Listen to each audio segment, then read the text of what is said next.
في ناس فاكره ان طريق الالتزام معناه انك تبقى انسان من غير شهوه، كانك لازم تبقى ملاك علشان تكون قريب من ربنا، لكن الحقيقه ان الانسان مش ملاك، ومش مطلوب منه يكون ملاك، المطلوب انه يكون انسان بقاوم، انه بعد كل مره يوقع فيها بذنب يقوم ويتوب. وزي ما بتسمع جواك صوت بيشدك للغلط، بيبقى في صوت تاني بيقول لك فوق، حرام هتغضب ربك. فانت وانا متفقين ان ربنا سبحانه وتعالى خلق جوانا الشهوه، بس كمان خلقنا نقدر نقاوم ونقول لا ونقوم بعد كل سقطه. وعلشان كده السؤال مش ليه عندي شهوات، السؤال الحقيقي هو ازاي اقاوم شهواتي. صلي على النبي وجهز مشروبك وتعالى اقول لك ازاي تقاوم اي شهوه عندك.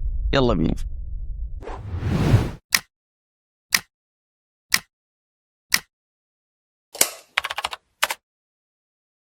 السلام عليكم ورحمة الله وبركاته، واهلا وسهلا بكم في حديث جديد من حديث تمك. بسم الله. قبل ما نتكلم عن اي حاجة لازم نوضح ونفهم ان الشهوة مش شرط تبقى جنسية زي ما ناس كتير فاكرة. ممكن تكون نظرة محرمة او ادمان المواقع الاباحية او العادة السرية، لكن على الجانب الاخر ممكن تبقى اكل بشراهة وتعلق مبالغ فيه بالاكل. ممكن كمان تكون حب الفلوس لدرجة ان الواحد يبيع ضميره. كمان ممكن تكون تعلق الواحد بكلام الناس ومدحوم، فيبقى بيتصرف علشان الناس تقول عليه ده كويس ومحترم وملتزم. نستنتج بقى من اللي قلناه ان الشهوة هي اي حاجه بتجذبك ناحيه لذه لحظيه، بس بتسيبك بعد كده اما مكسور او فاضي او ندمان. طيب يا عم محمد، هو احنا ليه بنوقع في الشهوات اصلا؟ يعني ليه كل مره بنقول مش هعمل كده تاني ونرجع نعمل؟ ممتاز. خليني اسالك، هل الشيطان بيخش عليك على طول ويقول لك يلا روح اعمل عاده سريه او شوف لك فيلم اباحي او روح كلم الولد اللي بتكلميه كل ليله؟ اكيد لا. الشيطان اذكى من كده وعارفك كويس جدا، عارف نقاط ضعفك ودارسك اكتر مما تتخيل، ومش بيوقعك مباشره، هو بيدور على ثغره، واول ما يلاقيها هو بينط في ودنك على طول. والثغرات دي زي الفراغ مثلا، اللي ما عندوش هدف او حاجه يعيش عشانها هيمشي ورا اي حاجه تملى وقته، زي شاب قاعد طول الليل لوحده لا بيشتغل ولا بيذاكر ولا عنده هدف حقيقي، فبيلجأ لمواقع اباحيه او علاقات سطحيه،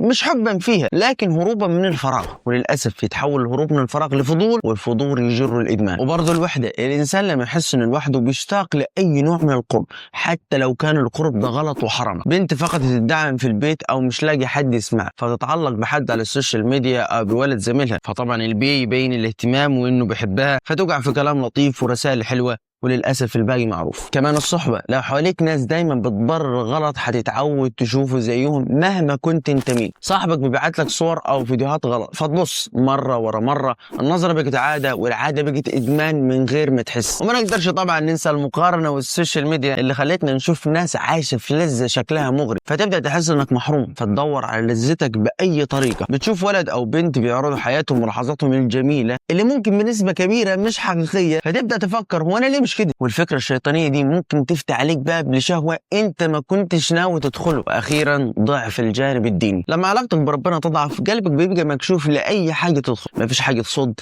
مفيش خوف، مفيش حب لربنا يردك. كمان انت لما بتبعد عن ربنا مش بس بتضعف، انت بتنسى انت مين ورايح فين وليه المفروض تقاوم اصلا، وساعتها الشيطان يلاقي الطريق فاضي وواسع فيدخل. فالموضوع رفيقي مش انك انسان ضعيف، الموضوع انك سايب ثغراتك مفتوحة، ولما تسدها هتعرف ان المقاومة مش مستحيلة. ايوه، طب ازاي اسد الثغرات دي؟ اول حاجة اعرفها، كل واحد عنده نقطة ضعف. السؤال هو انت بتوقع في ايه وامتى وفين ومع مين؟ لازم تعرف ده كله. مثال، لو دايما بتوقع في مشاهدة حاجات غلط وقت ما بتقفل على نفسك اخر الليل، يبقى ده اول خطة المقاومة. ما تسيبش نفسك لوحدك في اللحظة دي. 2، لا تقترب. في فرق كبير بين انك تقول انا هقاوم وبين انك تقول انا مش هقترب. والدليل ان ربنا سبحانه وتعالى لما حذر في القرآن من الزنا قال ولا تقربوا الزنا، ولم يقل عز وجل ولا تزنوا، وده علشان القرب هو بداية السقوط، ودي أول خطوة من خطوات الشيطان. 3، اشغل وقتك بالمعنى. فراغك هو أسهل بيئة للشهوة. أنت مش محتاج تمنع نفسك من الشهوة بس، أنت محتاج تملأ نفسك بحاجة أعمق. العب رياضة، اقرأ،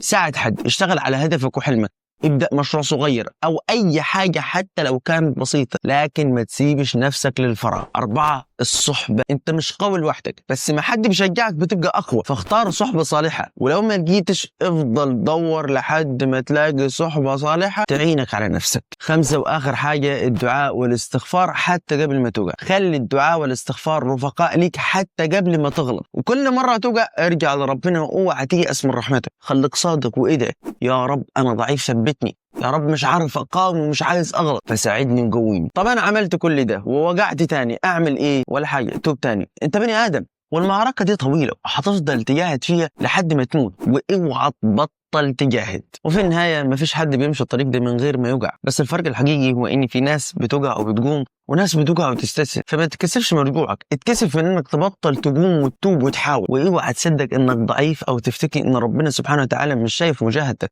لا، سبحانه يحب المجاهدين والتوابين. وافتكر دايما ان اللي بيجاهد نفسه حتى لو بيوجع هو اقرب لربنا من اللي سايب نفسه للضياع وهو حاسس في الامان. فابدا دلوقتي، مش بكره، مش بعد ما توجع تاني. ابدا من اللحظه دي وقول يا رب ساعدني لاني مش عايز اعيش حد لشهواتي. وبس كده، اشوفك قريب في حديث جديد من حديث تمك. دمتم في امان الله، والسلام عليكم.